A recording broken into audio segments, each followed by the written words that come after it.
Mga pre, andito ulit ako para makapag-share. Ang isi-share ko ngayon ay yung tungkol sa fire alarm system.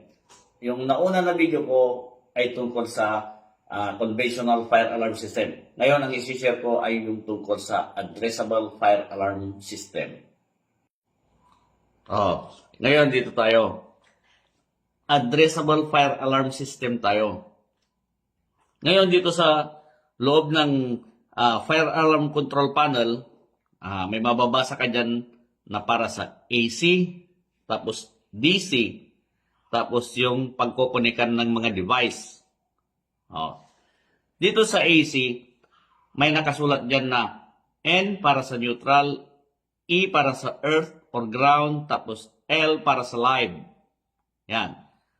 Pag line to ground yung power source mo, hindi pwedeng magkabaliktad yung wire ng neutral tapos para sa live.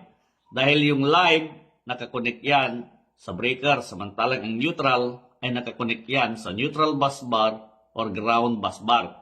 Ito, parehas sila ng kinakabitan na bus bar. Itong earth tapos neutral. Pwede silang mag-combine or separate pero may bonding.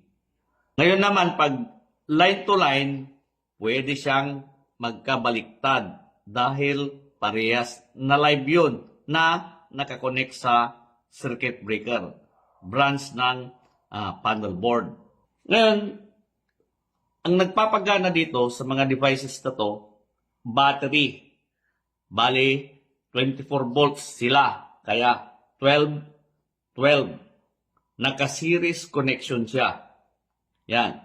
Kaya dito, positive, connect sa positive, tapos yung negative to positive, tapos yung negative papuntang negative. Series connection. Ngayon, addressable fire alarm system tayo. Yung naunang video ko, conventional fire alarm system.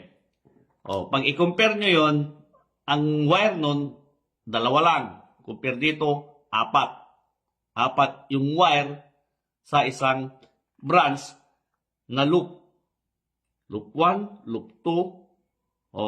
Yan yung mga makikita nyo doon sa loob ng fact panel. Yan. Doon sa loop 1, kunyari ito, nakakonect lahat sa loop 1. Yan. May out, tapos in. Out, papalabas yung wire. Yan. Positive, negative. Ang positive, kukonect sa positive, tapos negative sa negative. Tapos paglabas, connect sa other device, yung red sa positive, tapos yung green sa negative. Or positive sa positive, tapos negative sa negative. Ganon din sa connection ng susunod na device hanggang sa dulo. Doon sa conventional fire alarm system, pagdating sa dulo, may EOL siya or end of line resistor. Pero dito, may wire na pabalik na 2.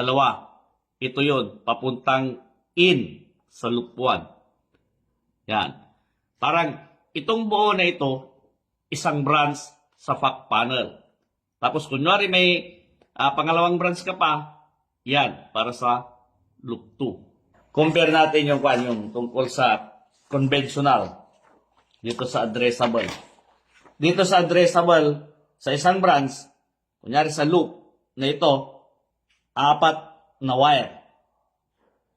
Sa isang conduit pipe.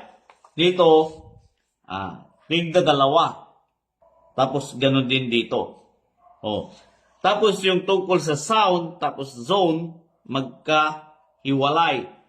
Ito, pwedeng mag-combine lahat dito, tapos nakaprogram sa fact panel. Kunwari dito, zone 1 sa ground floor, zone 2 sa second floor.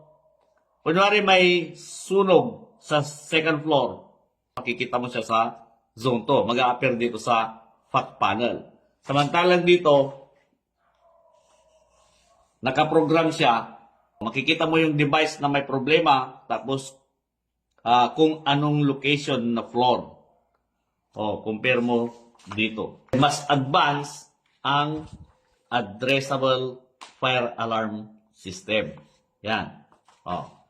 Ayos, okay.